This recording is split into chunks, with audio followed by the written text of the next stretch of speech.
Halo semua, kembali lagi di Nalaria. Kalau kita ngomongin candi, mungkin pikiran kita bakal bayangin Borobudur ataupun juga Prambanan yang memang merupakan candi-candi megah dan sudah terkenal di Indonesia. Tetapi mungkin ada juga yang bakal membayangkan salah satu komplek perjanjian terbesar di dunia yang berada di Asia Tenggara juga, tapi nggak di Indonesia. Komplek candi ini bernama Angkor Wat. Angkor Wat ini merupakan bukti bagaimana megahnya peradaban Asia Tenggara pada masa itu. Kalau ngomongin Angkor Wat, tentu nggak bisa dipisahkan dari satu kerajaan. Kerajaan ini adalah Kerajaan Khmer.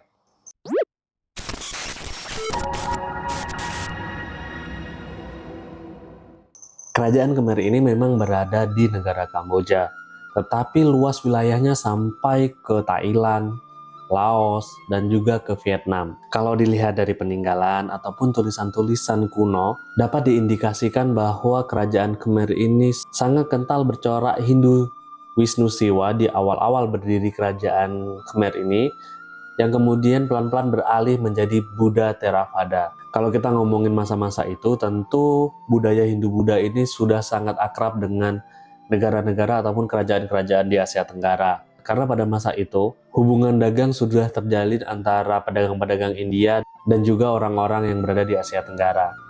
Mungkin untuk lebih mengenal kerajaan Khmer ini, mungkin kita akan mulai membahas dari raja-raja yang pernah memimpin kerajaan Khmer ini. Letak kerajaan Khmer yang memang dekat dengan Sungai Mekong merupakan lokasi yang sangat strategis untuk membangun peradaban.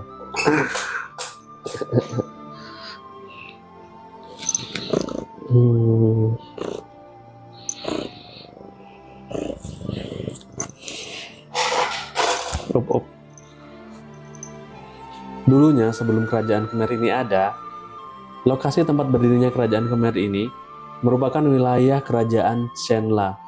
Baru kemudian di tahun 802, Raja Jayawarman II berhasil mendirikan kerajaan Khmer ini.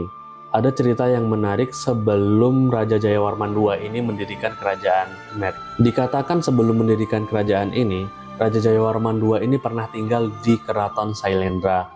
Tetapi belum bisa dipastikan dia berada di Keraton Sailendra yang berada di Pulau Jawa atau di Kerajaan Sriwijaya. Selain itu, alasan Raja Jayawarman II berada di Keraton Sailendra ini juga pun menjadi pertanyaan. Apakah dia menjadi seorang tawanan, atau dia memang sedang belajar, atau mungkin kedua-duanya. Tetapi intinya, setelah beliau pulang dan kemudian menikah, akhirnya beliau mendeklarasikan kerajaan Khmer dan menjadikan dirinya Dewa Raja yang menguasai kerajaan ini. Setelah dia mendirikan kerajaan Khmer, kemudian beliau mulai membangun ibu kota pemerintahan yang bernama Hariharalaya. Keadaan kerajaan ini cukup stabil sampai di tahun 877, di mana Raja Jayawarman ini sudah digantikan oleh 3 raja, yaitu Raja Jayawarman III, kemudian Rudrawarman, dan juga Trivindrawarman. Tepat di tahun 877, Raja Indrawarman I mulai memimpin kerajaan Khmer. Dia banyak melakukan hubungan diplomatik untuk meluaskan wilayah kerajaannya tanpa melalui perang. Dan juga, beliau banyak membangun infrastruktur bangunan yang berada di kota pemerintahannya. Yang cukup terkenal adalah Kuil Prehko. Di tahun 889, ada seseorang raja yang cukup dikenal karena membangun ibu kota baru yang bernama Yasodarapura. Raja ini bernama Raja Yasowarman I. Selain dia mendirikan ibu kota baru, beliau ini juga membangun bendungan atau disebut juga dengan Barai. Dan pada masa beliau inilah dibangun sebuah kuil peribadatan yang berdiri di atas bukit yang bernama Nombakeng. Nah, kuil ini dikelilingi oleh air-air yang berasal dari Barai yang dia buat tadi. Selain itu, dia juga banyak membangun kuil yang lain dan juga asrama-asrama untuk pertapa-pertapa Hindu. Ibu kota dari kerajaan Khmer ini kemudian pindah lagi di tahun 928. Yang memindahkan ini adalah Raja Jayawarman IV. Beliau memindahkan lagi ibu kota kerajaannya ke daerah yang bernama Kohker, yang jaraknya kurang lebih 100 km dari ibu kota sebelumnya. Jadi memang kerajaan ini kayaknya penuh dengan perpindahan ibu kota. Karena di tahun 944, ibu kota kembali lagi ke Yasodarapura di bawah Raja Rajendra Warman II. Nah, pada masa kepemimpinan raja ini juga, ada juga membangun candi-candi di Angkor, yaitu Prerup dan Mebon Timur. Dan pada masa Rajendra Warman II ini juga, tepatnya di tahun 950, terjadi perang antara kerajaan Khmer dan kerajaan Champa untuk pertama kalinya. Kerajaan Champa ini merupakan satu kerajaan yang berdiri di negara Vietnam. Kembali lagi kerajaan ini sibuk memindahkan ibu kota, di mana di tahun 968, Raja Jayawarman V kembali lagi memindahkan ibu kota di sebelah kota Yasodarapura yang bernama Jayana Nagari. Nah, setelah Raja Jayawarman V ini mangkat, terjadilah kekacauan di kerajaan Khmer ini. Ya, tentu saja kekacauan untuk memperebutkan siapa yang berhak untuk menjadi raja. Hingga akhirnya di tahun 1002, Raja Suryawarman I berhasil menduduki raja di kerajaan Khmer ini. Dan beliau ini juga dikenal sebagai raja yang cukup ambisi untuk memperluas wilayah kekuasaan kerajaannya. Beliau ini melakukan ekspansi sampai ke Thailand di sebelah barat dan juga sampai di Kra di selatan. Dan pada masa kerajaan ini pula, beliau mulai membangun bendungan di sebelah barat ataupun Barai Barat. Dan Barai Barat ini sendiri memiliki kapasitas penampungan yang lebih besar dari Barai Timur yang sudah dibangun sebelumnya.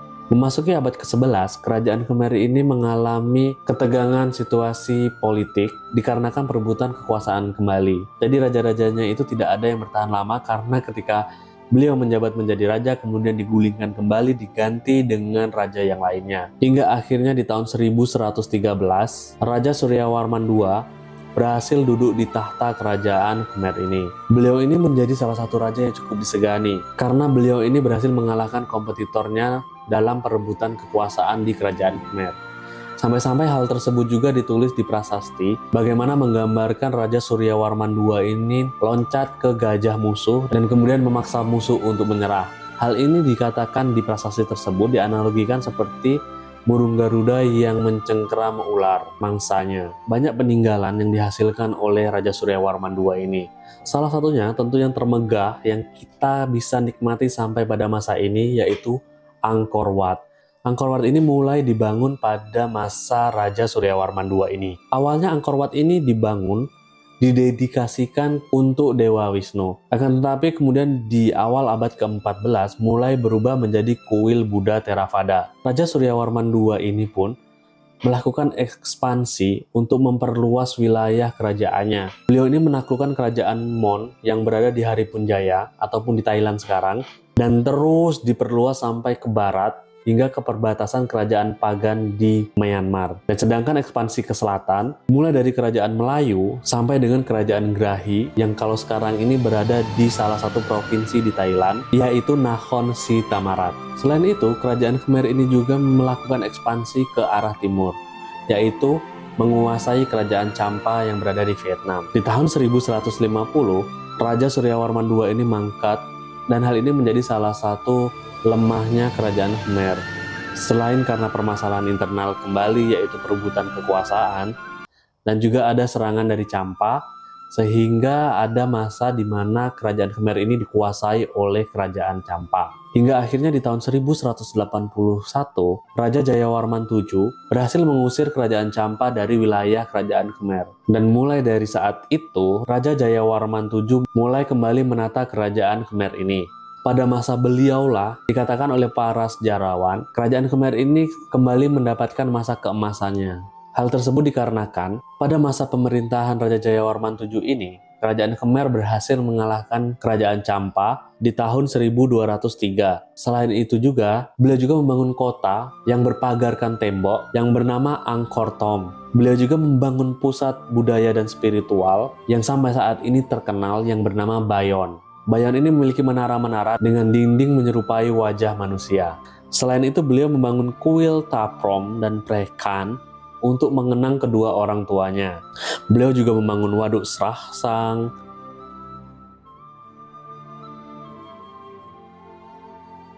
membangun infrastruktur jalan yang luas, ada juga membangun tempat penginapan untuk para pedagang, musafir, ataupun pejabat negara. Dan yang sangat penting, beliau juga membangun rumah sakit untuk kerajaannya.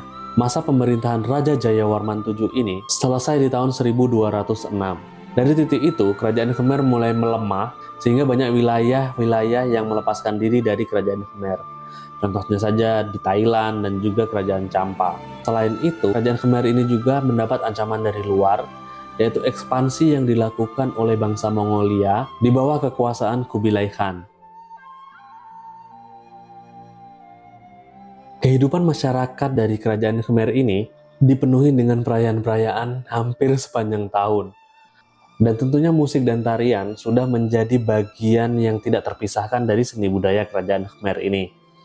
Selain itu, mereka juga melakukan pertandingan gulat, mereka juga melakukan pacuan kuda, ataupun menyabung ayam, dan juga ada festival kembang api. Kalau kita melihat corak budaya, tentu sangat kental dengan nuansa Hindu-Buddha yang berasal dari India.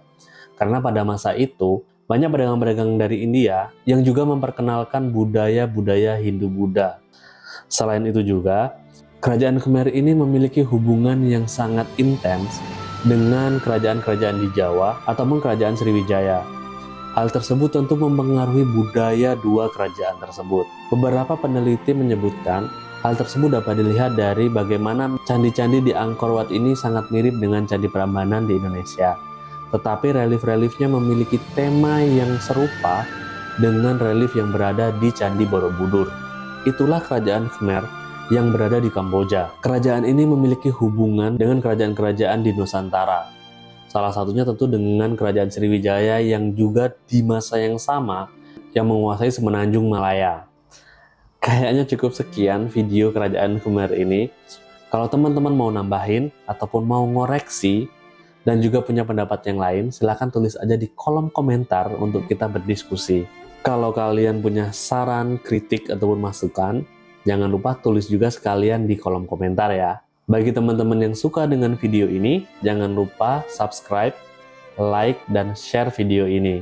Terima kasih yang udah nonton video-video Nalaria. Sampai jumpa di video-video Nalaria selanjutnya.